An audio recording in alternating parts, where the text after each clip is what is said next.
Leading lady ni Mr. David Licauco para sa pinakabagong teleserye nito. Sino nga ba ang napipisil ng GMA? Kilalanin natin. But before that, if you talk about this one, dahil talaga namang umaapaw po ang blessing na dumarating dito kay Mr. David Licauco dahil pagkatapos ang napakarami niyang mga endorsement, may panibagong product na naman na nagtiwala kay Mr. David Licauco, ang Taho Story PH. Ayan. So, nag-launch po sila na si Mr. David ang pinakabagong mukha, no? Kasi parang kasama na sa kultura ng Pinoy. Ito pong pagkain na ito, no, yung taho. Na talagang nagkakaroon lang talaga siya ng parang pinapaganda at pinasisikat at pinakabagong mga flavors ganon, pero still taho pa rin siya. Kasabay nito ay nilaunch din po si Mr. David Licauco bilang pinakabagong mukha ng Chivas Regal. So ganon po katindi, no, yung blessing na dumarating dito po kay Mr. David Licauco. Talagang sobrang dami ng endorsement.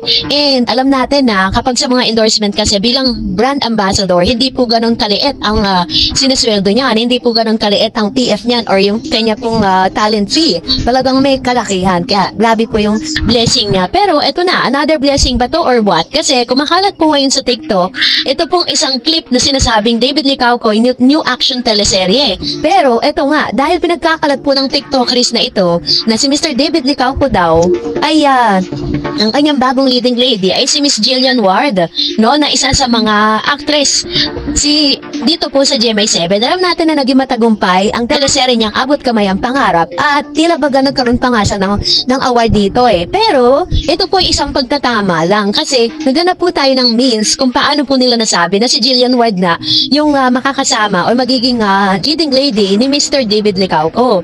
So sa ngayon wala pa tayong nakikitang any information na nagpapatunay na si David Licauco at Jillian Ward ay magsasama sa isang teleserye ngayong taon. Ngunit posible na may mga plano pa rin para sa pagtatambal nila sa hinaharap. Si David Licauco at Jillian Ward ay parehong mga kilalang aktor sa Pilipinas at mayroon na silang mga nagawang mga proyekto sa telebisyon.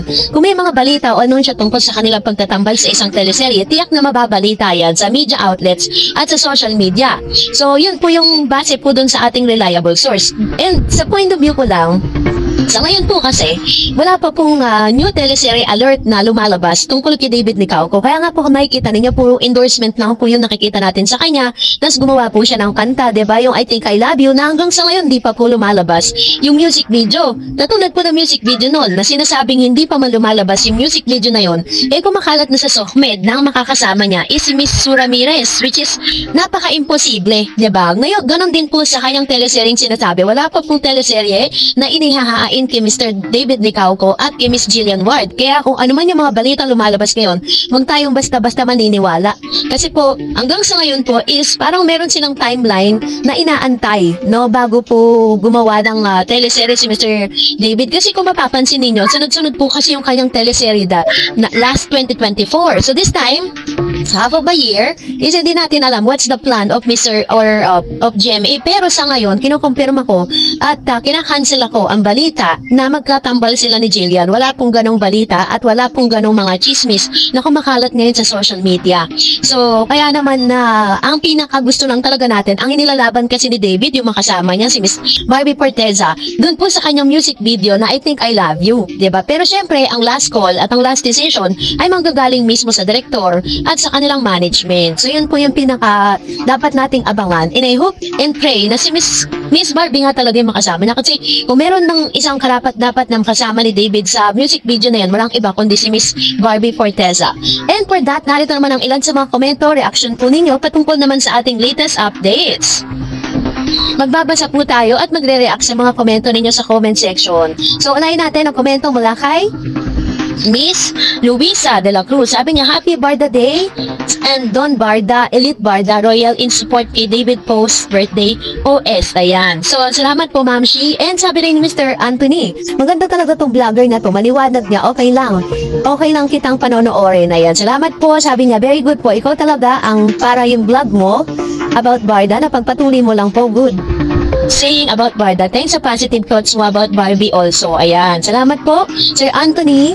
Kaya po talagang nandito tayo to check and balance. Kasi di ba may mga pangit na lumalabas na balita patungkol sa kanila kahit wala naman talagang resibo, wala naman patunay, parang hearsay lang, di ba? And sabi ni Miss Marilyn, balik kung ganoon ang paniniwala mo. Kung kay David lang kasi, kung si David ang nagyaya, bisita si Barbie, okay lang na pumunta party ni David.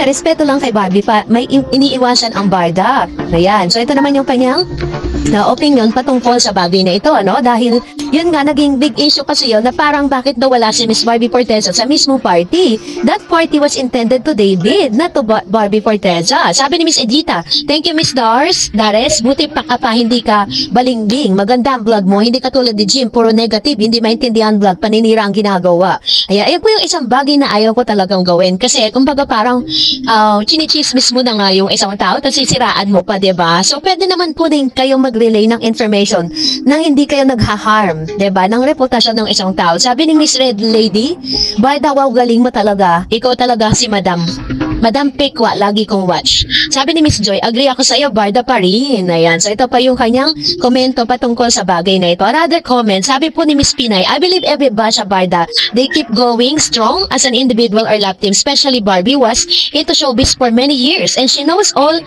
in and out, but for David, only 10 years in showbiz is trying to adjust more than the errands inside of showbiz. Lalo na si D ay introvert and we can tell that he improved a lot, especially to his acting, and we can't deny the magic and full of chemistry of Barda. That's why we all love them. Iba lang dating talaga ng Barda, the genuineness, which is very true.